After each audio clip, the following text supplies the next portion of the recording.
Жашоодо Аллахтын астында биздин туруубуздан дагы чоңураак бир иш жок.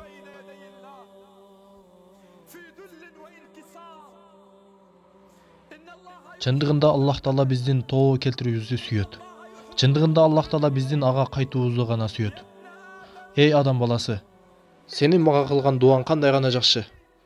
Сенин мага кайтууң кандай гана жакшы деп айтат Алла Таала. Мен сенин кандай гана кылган күнөөңдү кечиремин. Мага ал эч нерсе эмес.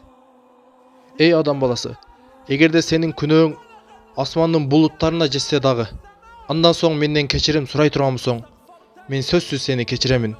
Мага ал эч нерсе эмес. Эй адам баласы, эгерде сен мага жердин кыны менен толо күнөөңүң менен келе турган болсоң, андан соң мага эч нерсени шерик кошпостон жолуга турган болсоң, мен ошол жердин кыны менен толгон күнөөңдү кечиримге алмаштырамын.